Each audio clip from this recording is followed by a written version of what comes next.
Brystflæsk 1863. Det skal udbenes. Og der starter jeg med at lægge snit op på alle benene. Hele vejen ned på dem alle sammen. Og så vender min kniv om og bruger den sløvende til at skubbe hænderne fri. Og det gør jeg også helt vejen ned langs benene. Så skal jeg have løsnet hænderne fuldstændig fra benene hernede i bunden. Og der bruger jeg min kniv til lige at løsne rundt om benene. Den der. Fra begge sider. Og det skal selvfølgelig også gøres på alle benene. Hele vejen ned.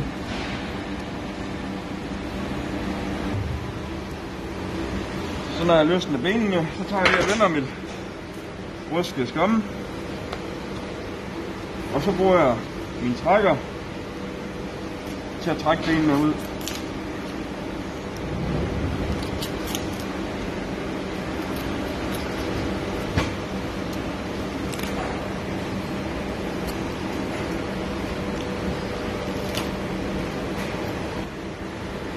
Så vender jeg det om igen.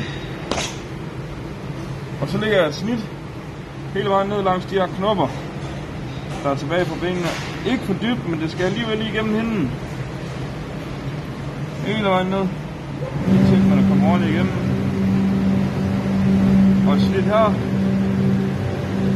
Et skråt snit indad under kødet. Og ikke for langt ned, muskulaturen. Sørg for at komme godt igennem.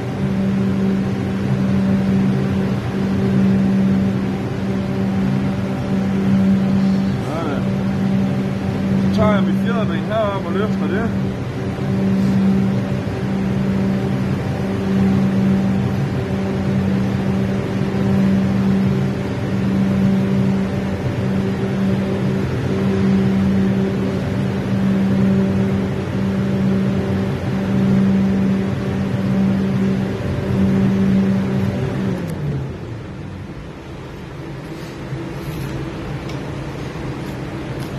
Første fedt lader jeg selvfølgelig helst blive på selve fjederbenet.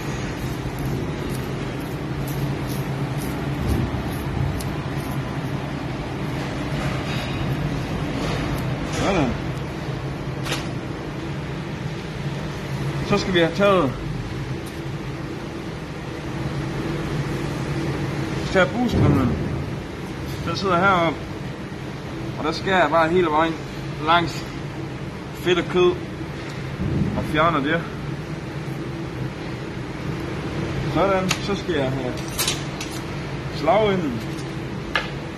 Alt afhængig af hvad størrelse kunden vil have, så skal det skæres til.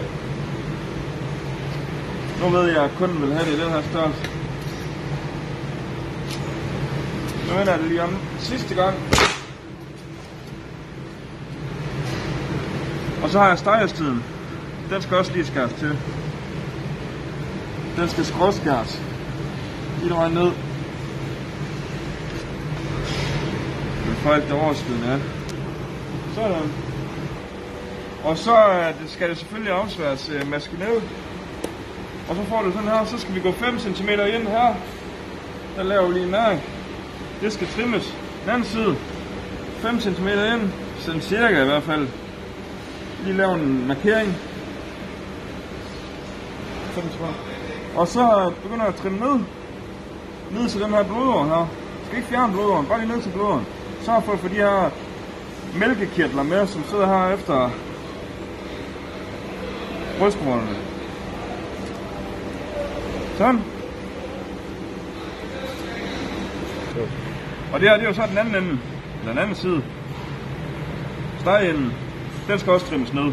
Og lige sådan ned til det første kødlag. Og så kommer det til at se sådan her ud.